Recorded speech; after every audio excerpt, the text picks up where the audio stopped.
The Boston Red Sox are one of the most historic and recognizable franchises in all of sports. Having been an inaugural franchise, Boston won Major League Baseball's first World Series in 1903. More recently, they have enjoyed a string of success unrivaled by virtually every franchise in baseball. But over the past several seasons and a series of last-place finishes, many are starting to call into question Boston's ability to compete on the field, their decision-making when handing out contracts, their desirability of a destination of free agents, and most importantly, the commitment level of an ownership group that has delivered more on-field success than any other in the team's history. So what is going on in Beantown? Why is this offseason maybe the most contentious in over a decade? And how does this ownership seem to keep making it worse?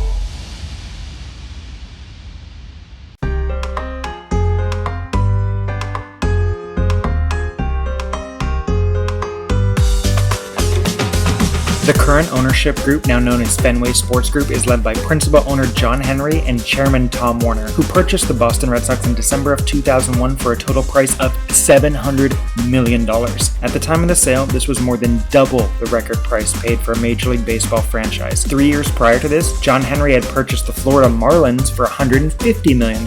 And in those 3 years since taking over, Florida had ranked in the bottom 4 of payroll all 3 seasons. Henry's Marlins would fail to finish with more than 79 wins in any of those seasons. Many would call into question his ownership philosophy during this time, but by the end of his tenure, Henry's eyes were firmly fixed elsewhere. Within just a few seasons of owning the Boston Red Sox, any concerns that fans may have had about this new ownership group taking over were quickly forgotten.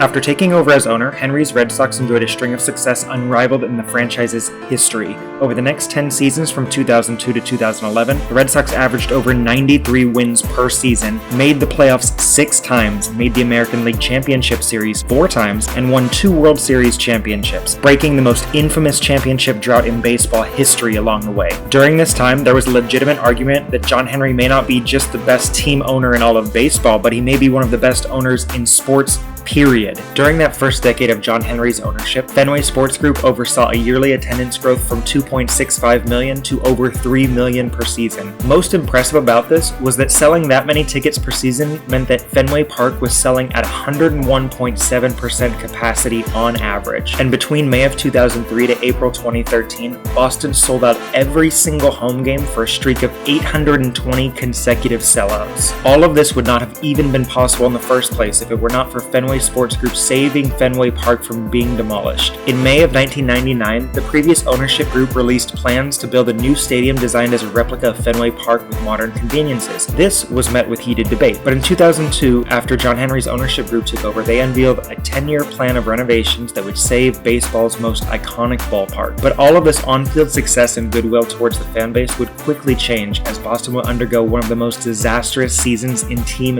history. Heading into the 2011 season, that year's Red Sox team was labeled by some as maybe the greatest Red Sox team of all time. And after a terrible start to the season, Boston would show exactly why that label was maybe true throughout the summer. From that point on to the All-Star break, the Red Sox would go 53-25, and heading into September had an 83-52 record on the season, putting them in first place in the division and 9.5 games ahead of the final playoff spot. It seemed Boston was well on its way to their 7th season of 95-plus wins in their past 10 years, and another strong postseason push, but then something happened.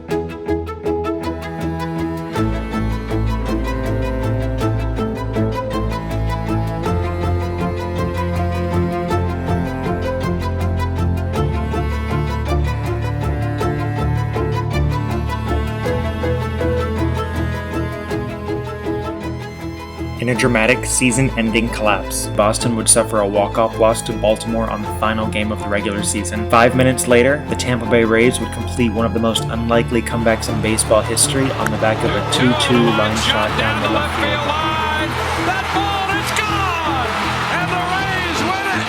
Moments after, Baltimore comes back to beat the Red Sox. This pivotal moment in Red Sox history would change the trajectory of the entire franchise. After accusations that the clubhouse was filled with lazy, apathetic players, the blame for the collapse of the 2011 season was felt most at the top of the organization. Boston would end up parting ways with longtime general manager Theo Epstein, as well as beloved manager Terry Francona. These moves, while controversial, were seen by some as necessary in order to move forward with the future of the franchise. Going into the following season, there was still room for optimism as Boston looked to turn the page away from the heartbreak of the year before, with much of the same team returning in 2012 that dominated baseball a majority of the prior season, a new GM taking over the front office, and a new manager handling things on the field.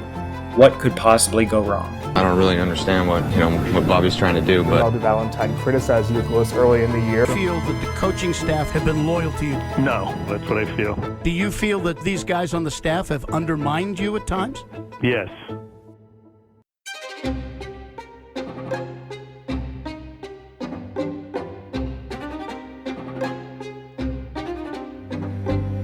In what can likely be considered the second greatest blunder in this ownership's tenure, the firing of Terry Francona and the subsequent hiring of Bobby Valentine resulted in a polarizing effect in the clubhouse and a dramatic turn in fan support against John Henry and Fenway Sports Group. For the first time since purchasing the franchise, the Red Sox wouldn't just finish the 2012 season under 500, but Boston would place dead last in the division for the first time since 1992. Along the way, Valentine would leave a trail of animosity and often deflect blame towards players and his own coaching staff. This behavior on its own would be shocking for any manager, but coming immediately after a decade of class and stability with Francona only made it feel more deplorable. Things got so bad in the Boston clubhouse that only halfway through the season, the players themselves texted owner John Henry demanding a meeting with him to try and get Bobby Valentine fired. They also made sure to use Adrian Gonzalez's personal phone to do it, because Gonzalez was the highest paid player on the Red Sox, and that way the message was loud and clear that the players were fully united in their stance against Valentine. All of this was eventually leaked to the media, and unfortunately for the players and Red Sox fans alike, they would have to wait until the end of the season for Boston to finally act and fire Valentine. In less than 2 seasons, Boston had gone from perennial World Series contenders to a last-place team filled with questions. Heading into 2013, all Red Sox fans could do was wonder just what possibly could be next.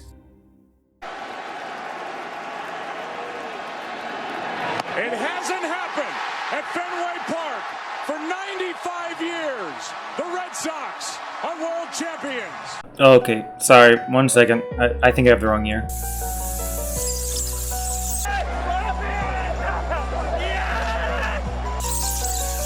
What about your bases loaded? Is this right? One of the biggest wins in sports history. Holy sh**. Hey, thank you so much for watching this video. Please consider liking, sharing, and subscribing to the channel. Your support would really go a long way to helping me make more stuff like this. Thanks again, part 2 will be coming soon.